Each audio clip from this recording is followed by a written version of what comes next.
Bueno, pues como estábamos ahí un poco arriba y además yo no tengo, digamos, imágenes que mostrar y ya veis que soy analógico total, o sea, un poco diferente a Toré, pues aunque no lo he hecho nunca, pues me he decidido un poco hablar desde aquí, ¿no? Así estar un poco más cercanos. Esto agrava, digamos, cierto nerviosismo que puedo tener hoy porque, bueno, cuando recibí la invitación de Iker y de Hernán, me decidí a intentar escribir algo nuevo, ¿no? Alguna cosa que tenía que me bullía en la cabeza y que iba a intentar, digamos, como escribir para no repetirme, que a veces uno se aburre de escucharse y un poco pues estas invitaciones tomárselas como el desafío de escribir algo nuevo. He intentado hacer algo nuevo y lo tengo como a medias. Entonces voy a intentar como compartir algo que estaba a medio cocinar. El compartirlo y el escucharme a mí mismo contarlo y lo que vosotros me digáis me puede ayudar, digamos, como a acabar de darle forma, pero, en fin, que es algo que tengo así como ciertas dudas de compartir porque está como a medio cocinar, en fin, yo mismo ahora cuando estaba, digamos, como tomando las notas, digo, bueno, aquí claramente digo una cosa, pero luego salto a otra, a ver si no se nota, en fin, no sé, como que tengo un poco de dudas hoy a la hora de hablar porque noto que lo que tengo que contaros está un poco a medias, ¿no? Pero, en fin, también tomarse estas invitaciones como desafío para intentar decir algo nuevo, ¿no? Bueno, tiene mucha relación todo lo que voy a intentar contar yo con lo que ha contado también Toré. Para empezar, yo diría que pues el 15M es eso, tiene una historia. Tiene una historia, digamos que bueno, sería todo un tema, digamos, ver cuál es la historia, la genealogía del 15M. Tiene una historia inmediata, que es lo que ha contado Toré, digamos, con las convocatorias de democracia real ya, etcétera. Y yo, personalmente, creo que tiene una historia en movimientos ciudadanos que han ocurrido en España en los últimos 10 años y que, de alguna manera, el primero de ellos, o el primero que tiene este carácter muy ciudadano, más que militante, más que activista, más que muy politizado, más ciudadano, que sería el movimiento del Prestige en 2002, ¿no? El primero sería el Prestige en 2002, el siguiente sería en 2003 la protesta contra la guerra de Irak y la participación española en la guerra de Irak en 2003. El siguiente sería la reacción social cuando los atentados de Al-Qaeda en 2004, contra la manipulación, digamos, también de las mentiras del PP con respecto a la autoría. Este es en 2004. En 2006 hay un movimiento muy interesante por la vivienda digna que se llamó V de Vivienda, ¿no? Que es una especie de juego con la película V de Vendetta. Este es en 2006 y en 2009 hubo un movimiento muy importante también. Toré y su grupo han analizado pues, que tiene mucha influencia en el 15M, que es el movimiento en la red, pero también fuera de la red, contra la ley Sinde, ¿no? La ley antidescargas. Y yo diría que entre todos estos movimientos y el 15M hay como rasgos de parentesco, sobre todo en este carácter muy ciudadano de los participantes del movimiento, ¿no? En el hecho de que muchísima gente de la que participa no tuviera una experiencia de politización previa y que el protagonismo, el liderazgo incluso, no estuviera en militantes, activistas, figuras reconocidas con un pasado político extenso, sino más bien en lo que este filósofo francés, Jacques Rancière, llama los recién llegados, ¿no? La importancia de los recién llegados. Bueno, mi idea es que todos estos movimientos son distintos quizá a otros que conocemos porque, también repitiéndome con Javi, no extraen tanto su fuerza de un programa, de una serie de reivindicaciones, de un pliego petitorio, de una ideología incluso, sino de una afectación sensible, una afectación en primera persona por algo que pasa. La realidad de repente nos afecta, ¿no? Algo que pasa en la realidad nos afecta. Nos suele afectar en el sentido de que algo que pasa no lo queremos y le decimos no y lo rechazamos, ¿no? En el caso del movimiento con el Prestige estaría claro en su propia consigna, nunca más, ¿no? Esto no debe ocurrir más. En el caso de la guerra es un no a la guerra. En el caso del 2004, del 11M, es un rechazo de las mentiras del PP. Es decir, digamos como que hay algo fundamental que hacen todos estos movimientos, que es poner una frontera en la realidad entre lo que se tolera y lo que ya no se está dispuesto a tolerar más. lo que no queremos que entre en nuestra vida, lo que no queremos que se instale en la sociedad en la que vivimos, ¿no? Entonces, estos movimientos hacen una frontera entre algo que antes se toleraba y que ya no se está dispuesto a tolerar más, ¿no? Por aquí no. Y invitan a participar en esos movimientos a cualquier persona que sienta lo mismo, que comparta el no, que comparta la línea divisoria, ¿no? Independientemente de su clase social, independientemente de su ideología.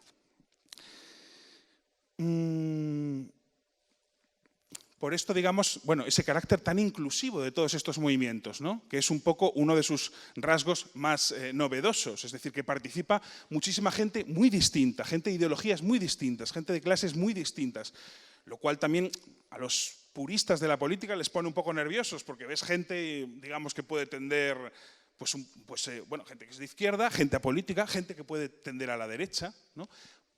Porque la división entre ellos y nosotros no es ideológica, es una polarización, en primer lugar, afectiva y sensible. Pasa por un sentimiento que se comparte. Esto no lo queremos tolerar, esto no lo queremos, lo rechazamos, ¿no? Y la fuerza del 15M me parece que también está ahí. Primero, en primer lugar, es el gesto, un grito o un rechazo, es un no. No somos mercancía en manos de políticos y banqueros, por ejemplo, es la consigna de la manifestación del 15, no nos representan. Y luego este no también de alguna manera se reproduce en experiencias posteriores, como la PA, ¿no? Pues esta persona no se la va a desahuciar, o la marea blanca del movimiento de los médicos por la sanidad pública, que dice, pues este hospital no se va a cerrar, no se va a privatizar, ¿no? Entonces, bueno, yo diría que este carácter, digamos, una de las características más importantes de este movimiento, que es su inclusividad, su apertura y el hecho de que participa gente tan diferente, se explica porque la línea divisoria entre ellos y nosotros no es ideológica, sino que es afectiva y sensible, ¿no? En primer lugar, es el sentimiento común, el afecto común de que esto no lo queremos, en nuestras vidas, en nuestra sociedad, etc., ¿no? Sin embargo, hay una crítica muy extendida a todos estos movimientos que lo que dice es que esta base afectiva, esta base sensible de estos movimientos es muy débil, que el mismo hecho de que participe gente tan diferente pues hace que el movimiento no pueda avanzar, ¿no? Pues digamos que podríamos avanzar más si fuéramos todos un poco más de lo mismo, pero el hecho de que haya gente tan diferente impide que el movimiento avance, le quita radicalidad. Hay una crítica, digamos, que se viene desarrollando de estos movimientos desde que empezó el Prestige, que viene a decir la base emocional, la base afectiva, es lo que le quita radicalidad, lo que le quita fuerza, lo que le quita potencia, ¿no? Así no se cambia nada, es lo que se viene a decir, ¿no? Se necesita pues, un programa, se necesita una organización, se necesita poner, en primer lugar, se necesita poner en el centro los aspectos que decía Tore, los aspectos racionales, ¿no? Entonces, bueno, digamos como que lo que yo os quería contar viene un poco a cuestionar esta idea, ¿no? Ahora voy a hacer un salto. El salto sería, ¿qué es lo que queremos cambiar? ¿Qué es la sociedad que queremos cambiar, ¿no? Para medir si estos movimientos pueden o no pueden cambiar el mundo en el que vivimos, tendríamos que ver de qué está hecho este mundo en el que vivimos, ¿no? Entonces, bueno, yo diría que la razón del mundo, digamos, la fuerza que con más, digamos, con más potencia define este mundo, pues lo llamamos neoliberalismo, ¿no? Podríamos resumir la esencia del neoliberalismo con una sola frase, sería la gestión empresarial de la vida. Empezando por uno mismo, ¿no? Uno mismo en el neoliberalismo está forzado a entenderse a sí mismo como una empresa, ¿no? Cada uno somos empresas en el neoliberalismo, ¿no? Y también se define la relación con los demás. Si uno es empresa, está en competencia con los demás, está en competencia con las demás empresas, ¿no? Uno es empresa y la relación con el otro está definida por el principio de competencia. El otro es una empresa y, bueno, a codazos con ella, ¿no? Yo me pongo a veces el ejercicio de imaginar como una encuesta, ¿no? Si hiciéramos una encuesta sobre el neoliberalismo, ¿no? Yo creo que tal como está el patio en la crisis, pues yo creo que es bastante obvio como que la cosa no funciona, ¿no? Seguramente esta encuesta sobre el neoliberalismo saldría muy negativa, ¿no? Pues mira, esto no funciona, esto no lo queremos, el neoliberalismo solamente se beneficia a unos pocos, el 1%, nos recortan a los demás, etc. Me da, vamos, por supuesto no he hecho esa encuesta, pero es una intuición o un ejercicio así imaginativo, pero me da la impresión de que, digamos, esa encuesta saldría bastante negativa para el neoliberalismo. Pero el asunto espinoso, el asunto central de este sistema es que no se sostiene sobre lo que opinamos de él, sino que se sostiene por lo que nos hace sentir ese sistema, ¿no? Es decir, que el neoliberalismo, en primer lugar, pasa por los cuerpos, pasa por cada uno de nuestros cuerpos, ¿no? El hecho de sentir que somos empresa y estamos en competencia con los demás que son empresas, eso es, digamos, un principio que se encarna en nuestros cuerpos, en los detalles más mínimos de la vida cotidiana, en las decisiones, en los gestos, ¿no? Es decir, que yo lo que diría es que podemos estar todos en contra del neoliberalismo y el neoliberalismo seguir funcionando perfectamente. Porque estamos en contra en abstracto, estamos en contra en general, ¿no? Estamos en contra si nos preguntan en una encuesta, pero en concreto, en las decisiones, en las situaciones de la vida cotidiana, se nos aparece como evidente y se nos aparece como deseable, ¿no? Hay una frase de un colectivo así misterioso que se llama Tikkun, que a mí me gusta mucho, que ellos dicen, si el capitalismo triunfa día tras día, no es solamente porque reprime, no es solamente porque explota, no es solamente porque aplasta, no es solamente porque mete miedo, sino, en primer lugar, porque es deseable, ¿no? Entonces, ya digamos que yo creo que sobre el neoliberalismo opinamos mal, pero nos parece, sin embargo, deseable. Entonces, el problema que tenemos aquí es que el neoliberalismo pasa por los cuerpos, pero el pensamiento crítico, tal y como lo entendemos, su versión más extendida, pasa por la cabeza. El pensamiento crítico tradicional consiste en criticar, consiste en denunciar, consiste en convencer, es decir, en explicar que las cosas no son así y que son asá.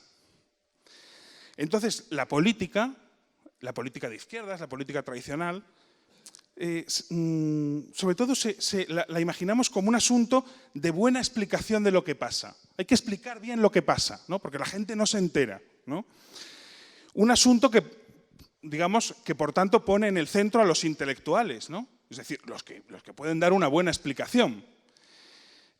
Un asunto que pasa por producir opinión pública crítica, ¿no? Es decir, socializar, transmitir un discurso crítico con respecto al neoliberalismo, ¿no? Y un asunto, finalmente, que pasa por ir a los lugares donde se produce la opinión pública, que es la televisión, digamos, ¿no? Entonces, producir opinión pública, producir líderes e intelectuales que expliquen bien las cosas a la gente que no se entera y salir mucho en la tele, que es lo que produce, digamos, más subjetividad, ¿no?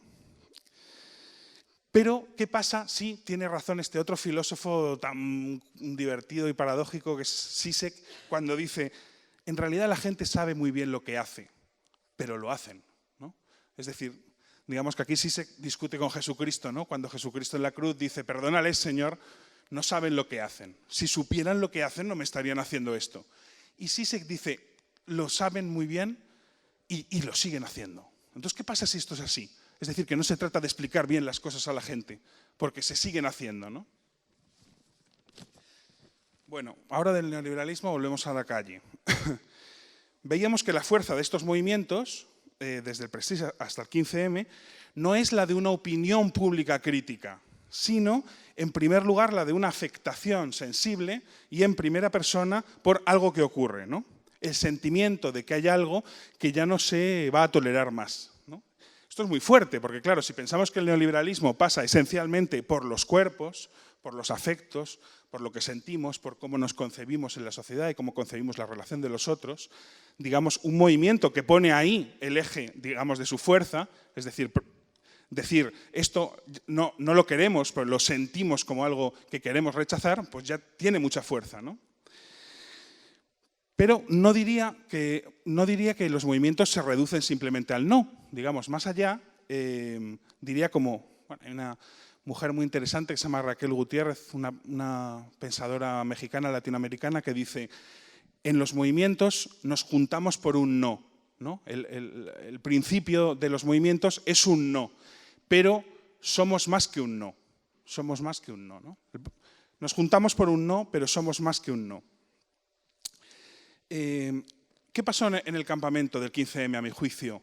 Pues que el no, el rechazo, el no nos representan, el no queremos ser mercancías en manos de políticos y banqueros, abrió un espacio de vida.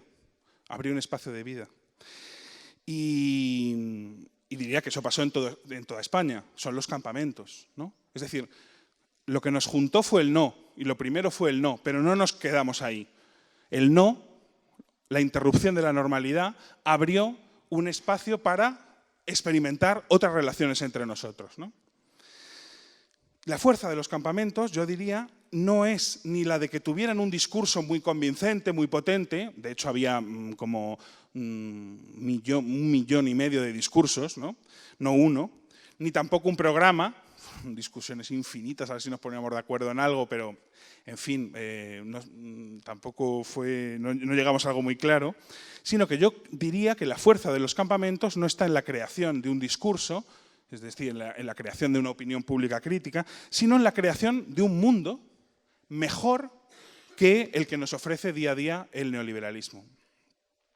Por lo menos por unas semanas, un mundo que duró unas semanas, pero que ahí vivimos relaciones sociales, maneras de entendernos a nosotros mismos, maneras de entender la relación con los demás, maneras de entender la relación con el mundo, de estar en el mundo, más interesantes, mejores, superiores, más potentes que los que nos ofrece día a día el neoliberalismo. Y que esa fue su potencia.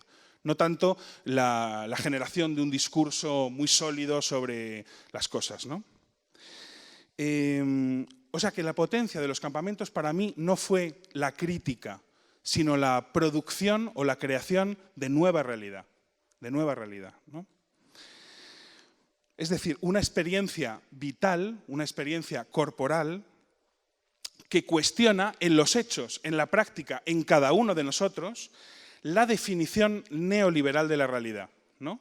Es decir, el yo es una empresa, la búsqueda del máximo beneficio es el motor que explica los comportamientos de cada uno, el otro es un competidor, el consumo es la experiencia privilegiada, máxima, que podemos tener en este mundo, y el mundo es un conjunto de ocasiones, de oportunidades a rentabilizar, a aprovechar, ¿no?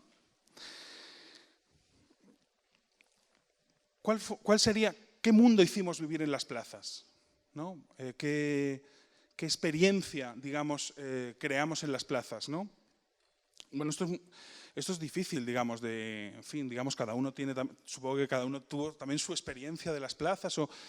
Yo, digamos, como que resumo algunos rasgos de lo que a mí me pareció más potente, sobre todo de la experiencia que viví directamente en Madrid, ¿no?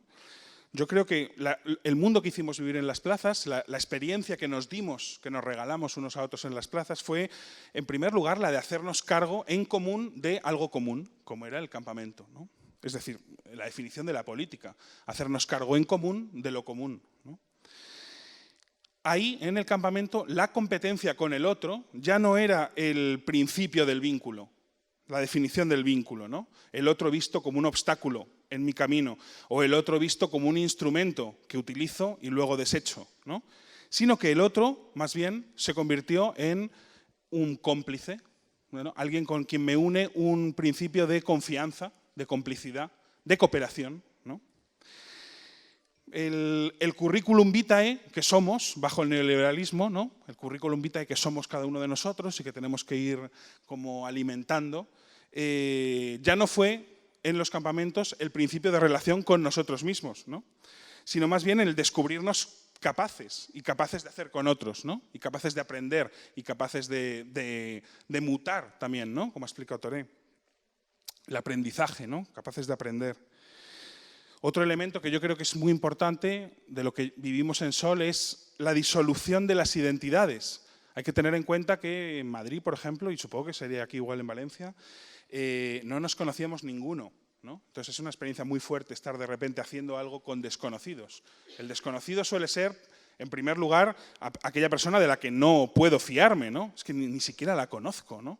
Pues ahí, digamos, lo que había es un común entre desconocidos que, digamos, con la disolución de unas identidades, ¿no?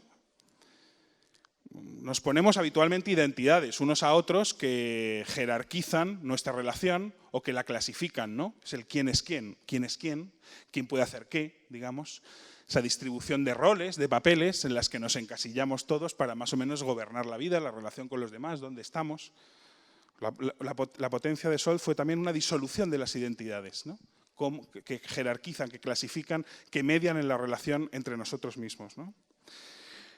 No importaba tanto ni quién eras ni de dónde venías, sino lo que traías y lo que podíamos hacer juntos ahí. No tanto quién eras, si habías militado tanto, si tenías tal currículum, si habías hecho tales cosas, sino lo que podíamos hacer juntos. Ni de dónde vienes, ni quién eres, sino lo que podemos hacer juntos. Había también una gran importancia del cuidado, ¿no? En Sol, digamos, pues era increíble cómo realmente era un espacio no solamente de protesta, sino un espacio de vida, ¿no? Había una guardería para cuidar a los niños, cosa que yo he visto muy pocas veces en política, había enfermería, había un montón, digamos, de elementos de cuidado de la vida, ¿no? Vamos a estar juntos aquí durante 5 semanas viviendo, hay que cuidar los tiempos, hay que cuidar los cuerpos, hay que cuidar el descanso, hay que cuidar las necesidades. La política también es un hacerse cargo de la vida, ¿no? Y de las necesidades que tenemos en la vida, ¿no? Y había incluso, un amigo me decía, yo creo que, digamos, cambió nuestra idea de lo que era disfrutar, ¿no? Es decir, cambió un poco una idea de lo que es el lujo, qué es darse un lujo en la vida, ¿no? En general lo solemos asociar a darnos un festín de consumo, ¿no? Es decir, pues puede ser, no sé qué, un ahorro de dinero para hacer un viaje o algo que pasa por el consumo. Eso es darse un lujo, ¿no? Tiene que ver con el dinero, tiene que ver con el consumo. Sin embargo, en las plazas una de las cosas más potentes es, digamos, que de repente vimos que el lujo era, por ejemplo, tener mucho tiempo. En las plazas estábamos en asambleas de 6, 8 horas, cuando en realidad nadie tiene ni un minuto nunca para nada. O sea, ninguno tenemos un minuto para nada, todos tenemos miles de cosas que hacer, no tengo un minuto para nada. No tengo tiempo, es la frase, en fin, que más repito yo y que más repiten todos los que les conozco, no tengo tiempo, ¿no? Para verte, para... Sin embargo, en las plazas teníamos horas y horas y horas, ¿no? Se dio el milagro de que habíamos producido tiempo, ¿no? Y relaciones, digamos, habitualmente vivimos o bien muy aislados o bien en burbujas muy pequeñas con, bueno, pues un pequeño grupo de amigos, la familia, gente más o menos que es como yo. Y sin embargo, digamos, la riqueza que nos dimos en las plazas era la de compartir un espacio con mucha gente distinta, gente a la que nunca habría podido conocer en mi vida. Tuve el privilegio, la suerte de poder conocer en las plazas, ¿no? Entonces, como otra idea de disfrute, otra idea de lo que es un lujo, otra idea de la riqueza, ¿no? Eso nos dimos también en las plazas. Es decir, otra idea de lo que es una buena vida, ¿no?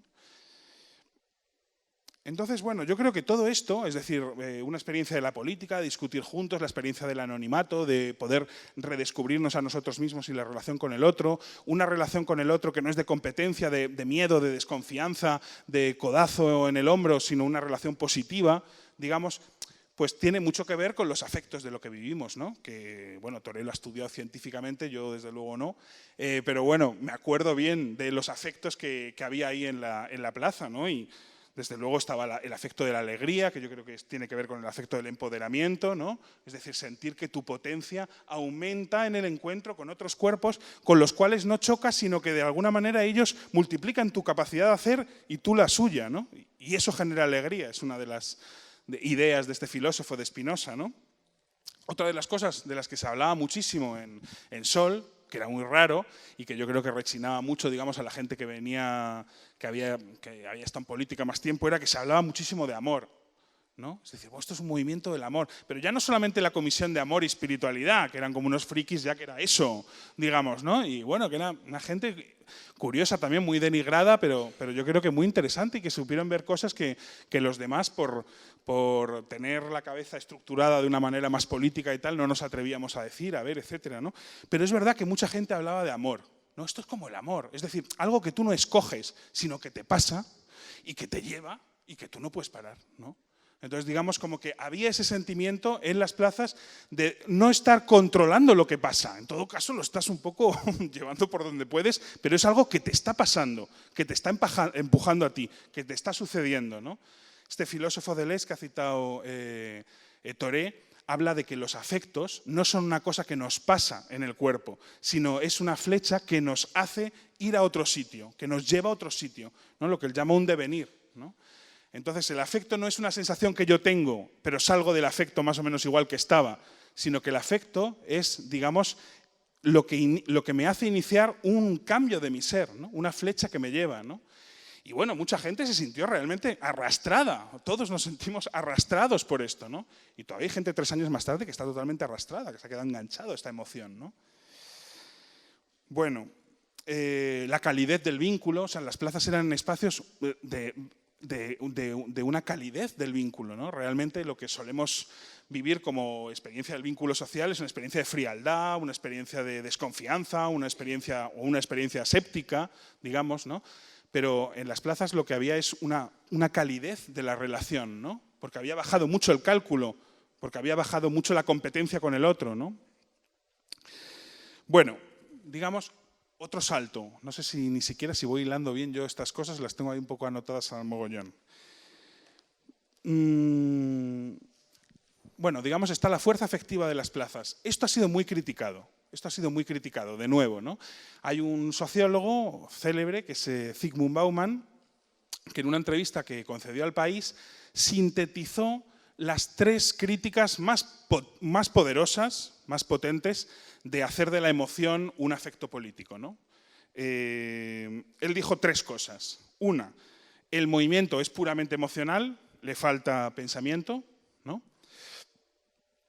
La emoción es inestable, dijo, es inestable e inapropiada para configurar nada duradero y coherente, ¿no?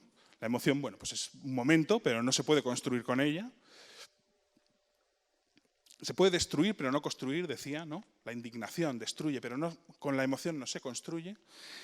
Y la tercera crítica de Bauman a las emociones es la experiencia, basarlo todo en la experiencia, en la emoción de una experiencia, es dispersivo, porque cada cual tiene la suya, porque no se transmiten, porque no se comunican, porque no se comparten, porque no se trascienden, digamos, ¿no?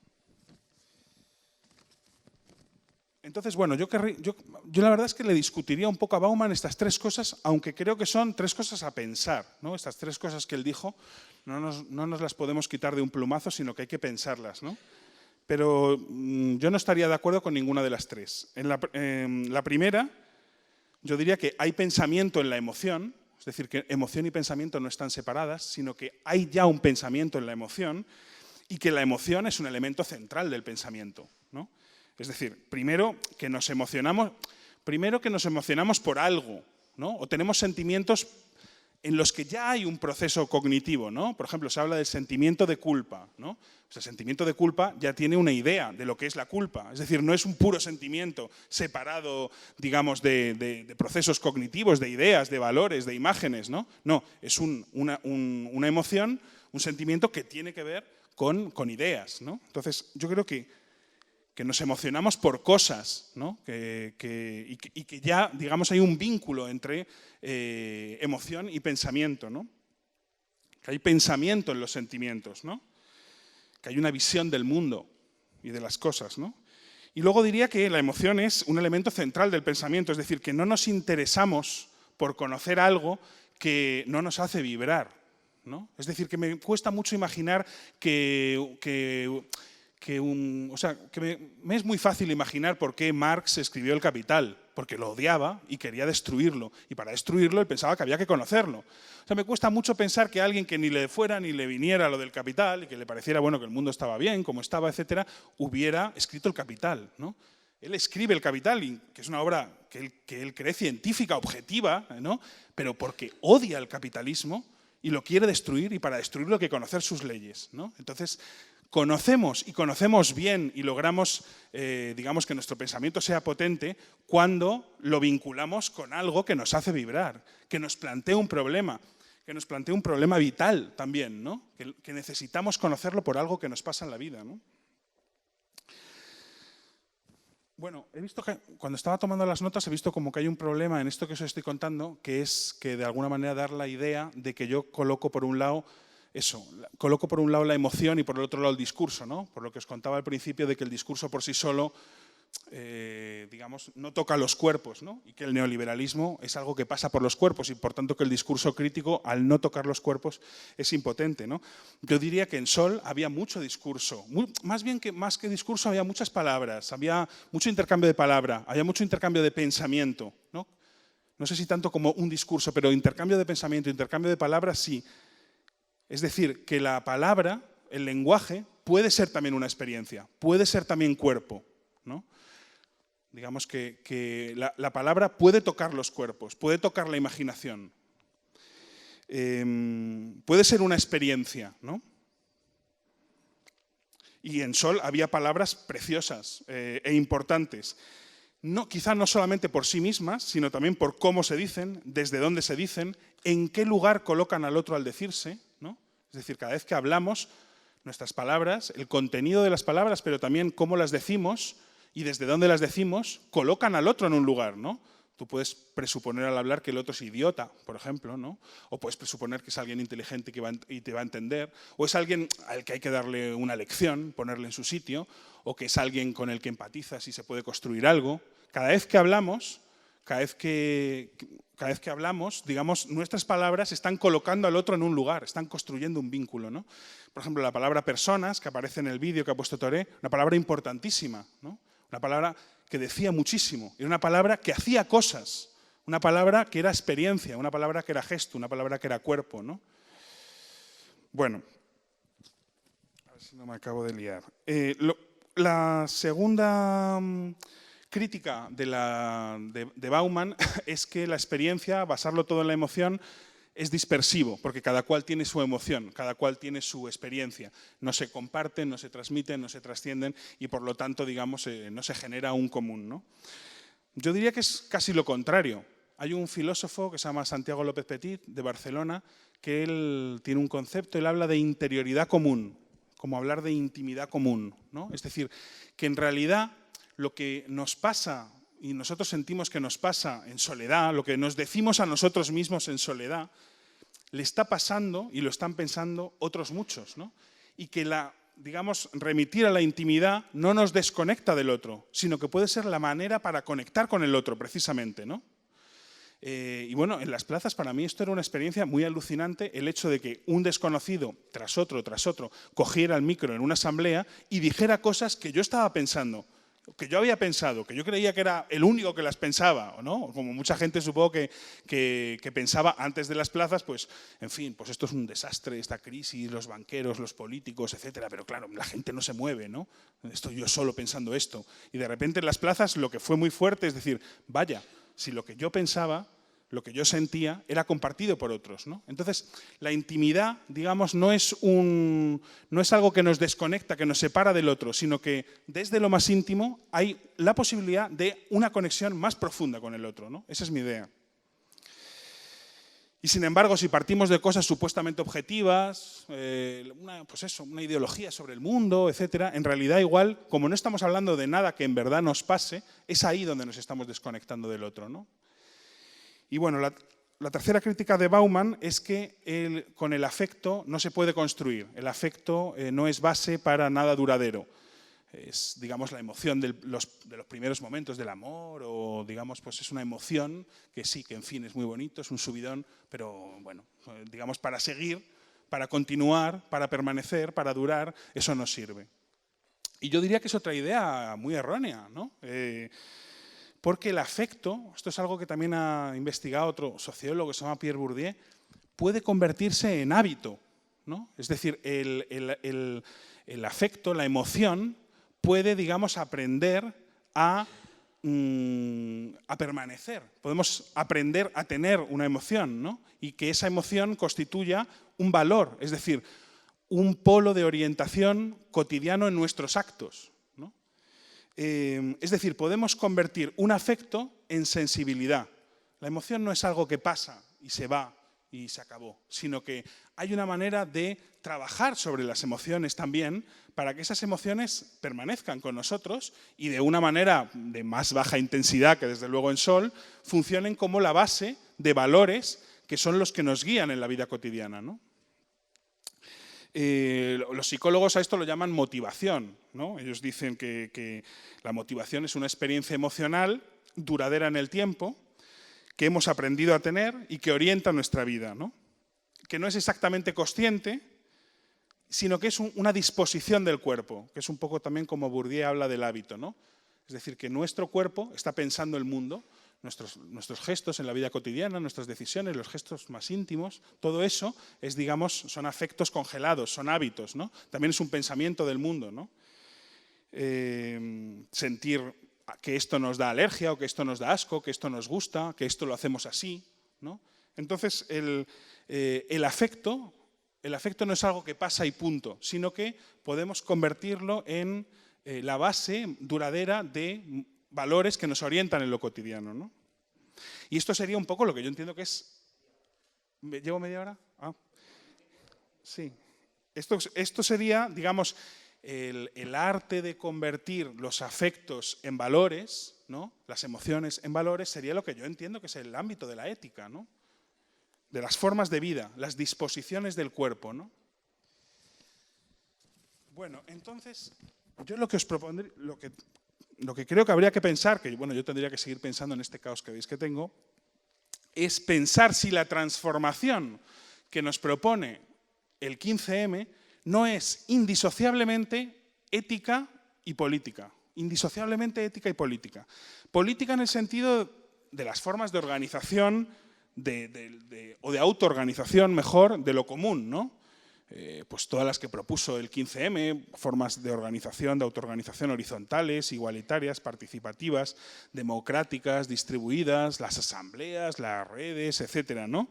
Digamos, todo eso está en el ámbito de lo político, ¿no? Las demandas también, 15M también tenía exigencias, también tenía demandas, ¿no? Eso sería el ámbito de lo político, ¿no? Pero también tendría una dimensión ética, entiendo yo, es decir, referida a valores, referida a esas emociones que podemos convertir en algo duradero, a esas definiciones de lo que es la buena vida, ¿no? Esas definiciones de lo que es la buena vida, ¿no? Maneras de ser, maneras de hacer, maneras de estar, ¿no? Lo que hemos hablado antes, el tener tiempo, tener relaciones, maneras de vivir y maneras de habitar. Entonces yo diría que el 15M es a la vez político, en el sentido de que plantea formas de autoorganización de lo común y también plantea que queremos autonomía, que queremos autoorganización, que queremos democracia, pero ¿para qué? ¿No? Es una pregunta, digamos, que es interesante hacerse, ¿no? Queremos una sociedad más democrática, queremos una sociedad más autoorganizada, queremos más autonomía, pero ¿para qué? El para qué es la pregunta que responde la ética, ¿no? Es decir, ¿qué buena vida es la que queremos? ¿Qué es para nosotros una buena vida? Pues también hay elementos que podemos leer en el campamento como elementos que nos proponen una idea de buena vida, ¿no? Ese tiempo que de repente tenemos, en vez de ser ratones en la rueda que corren más y tienen que correr cada vez más, corriendo más, pues digamos el tener tiempo, el tener relaciones, el tener, digamos, esa posibilidad de hablar con otros, bueno, todos los elementos que de alguna manera en el campamento se nos proponían como una buena vida, ¿no? Entonces, bueno, pensar el 15M como a la vez un movimiento ético y político, ¿no? Un movimiento cultural, en sentido amplio, una revolución cultural, en el sentido de que conecta y pone juntas y converge ética y política, ¿no? Bueno, final, voy a intentar recapitular un poco todo este mogollón, este lío. Decíamos, el neoliberalismo no es una cosa que esté por ahí, en Angela Merkel, el FMI, la OMC, el Banco Central, una cosa que está por ahí, ¿no? Una cosa que yo rechazo, ¿no? Que soy contrario a ella, ¿no? Sino una definición de la realidad, pero una definición no escrita en libros de Milton Friedman o de Friedrich Hayek, no, es una definición inscrita en el ser mismo de las cosas, ¿no? En nuestras acciones cotidianas, nuestras relaciones cotidianas, nuestra forma de organizarnos, nuestra forma de percibir el mundo, nuestra afirmación y búsqueda de lo que vale, ¿no? Los valores, la materialidad misma de los objetos, las maneras de producir, las maneras de intercambiar. Hay un libro que ha salido hace poquísimo, que yo creo que bueno, es una explicación en 500 paginazas del neoliberalismo por alguien que eso tiene un poco más de ciencia que yo y más de rigor que yo, pero y que de alguna manera viene a concluir con esto. El neoliberalismo es una forma de vida, ¿no? Es una forma de entenderte a ti mismo como empresa, es una forma de entender que el otro es una empresa con la que compites, es una forma de entender que el mundo es un conjunto de oportunidades a rentabilizar, es una forma de poner algunos valores como el cálculo o la libre elección en primer plano, de hacer del consumo la máxima experiencia que podemos tener en la vida, de definir riqueza como propiedad, ¿no? Como lo que yo poseo. Se llama La razón del mundo y está escrito por dos sociólogos franceses, uno se llama Dardot y otro se llama Laval, y es, bueno, pues digamos un libro súper interesante, digamos, y que viene a decir esto. El neoliberalismo, no podemos como ponernos al liberalismo ingenuamente como algo que está por ahí y que es de otros. El neoliberalismo pasa por los cuerpos, pasa por cada uno de nuestros cuerpos, y si no fuera así, no funcionaría, ¿no? Entonces, claro, esto también, ¿qué tiene de malo? Que nos propone una idea de política más compleja que la que se suele tener, ¿no? Ahora con la crisis, por ejemplo, pues lo que se suele hacer es una división que, bueno, que puede ser funcional o eficaz en cierto sentido, que es decir, que están los malos muy malos, están Bárcenas, los políticos, los banqueros, los corruptos, hijoputas, ¿no? Incompetentes, y luego estamos la buena gente, ¿no? La buena gente decente, trabajadora, que estamos siendo robadas por los otros. Toda esta idea del neoliberalismo nos propone una idea un poco más compleja, que no es que la sociedad está dividida en dos y que haya un 1% de malos muy malos, que gobiernan a un 99% de buenos muy buenos que están un poco dormidos o atontados, no se sabe muy bien qué pasa, porque un 99% se deja dominar por un 1%, ¿no? Y nos propone más bien la idea de que el 1% está dentro del 99%, dentro de cada uno de nosotros, ¿no? Y que por eso se sostiene y que por eso funciona, ¿no? Entonces es una idea de la política pues más compleja, ¿no? Pero yo creo que más eficaz al final. Para hacer discursos y para hacer mítines es más interesante esta otra, decir que están los malos malísimos, Bárcenas, Aznar, Rajoy, Zapatero y tal, y luego la gente, ¿no? Pero igual no es así, igual no es así, igual no es así, igual es una idea algo más complejo, ¿no? Entonces, el neoliberalismo pasa por los cuerpos, pasa por cada uno de nuestros cuerpos, pasa por nuestras disposiciones corporales, por nuestra ética, ¿no? Pasa por los afectos, es decir, por lo que sentimos al encontrarnos con otros, por lo que nos hacen sentir las cosas. El neoliberalismo conforma lo evidente, lo que es evidente, ¿no? Pues que la gestión empresarial de la vida pues es evidente, que cada cual tiene su vida y que mi vida no es tu vida, y que, digamos, yo debo defender mi vida y la tuya despreocuparme, pues es evidente, ¿no? Y conforma también lo deseable, ¿no? Lo que deseamos, lo que queremos ser, ¿no?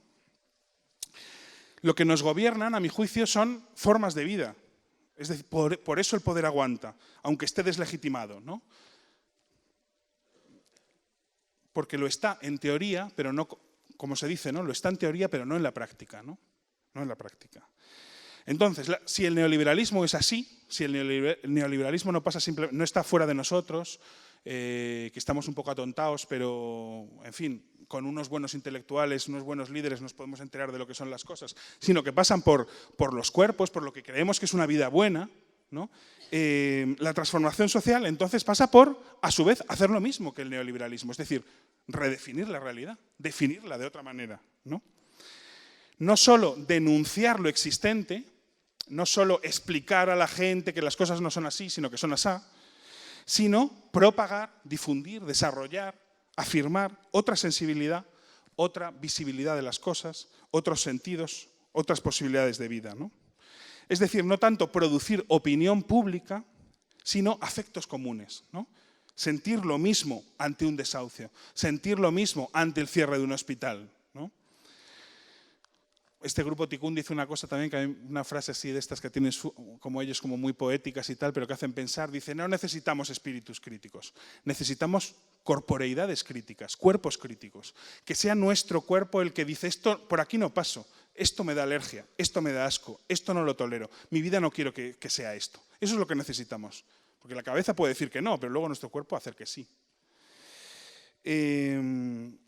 Y a esto, digamos, a producir esa redefinición de la realidad, es lo que podríamos llamar hacer plaza. hacer plaza, ¿no? Yo creo que se puede hacer plaza en una plaza, como hicimos el 15M, ¿no? Hacer el 15M. Hacer plaza sería hacer 15M, ¿no? Pero también podemos hacerlo fuera de una plaza. Lo podemos hacer con acciones o lo podemos hacer con palabras, o con las dos cosas juntas. Podemos hacer plaza en momentos excepcionales en los que salimos todos a la calle, pero también en lo más cotidiano, en donde cada uno está, trabajando en una escuela, trabajando en un hospital, en su barrio, etcétera, ¿no? Lo podemos hacer con otros, seguro.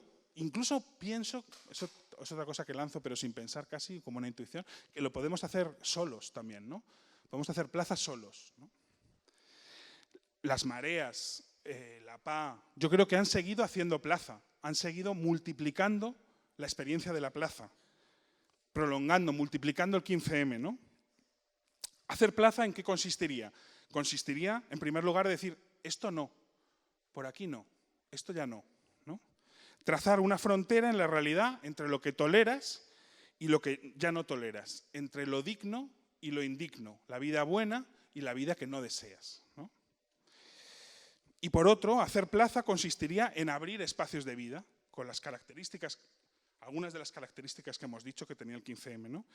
Abrir espacios de cualquiera, donde lo común se discuta en común, donde podemos hacernos cargo en común de los asuntos comunes, donde se generen nuevos modos de vivir, nuevos modos de habitar, que sean concretos, que sean encarnados, es decir, que nos pasen por el cuerpo, tal y como nos pasa el neoliberalismo, tiene que pasar, digamos, la transformación de la sociedad, la crítica al neoliberalismo, ¿no?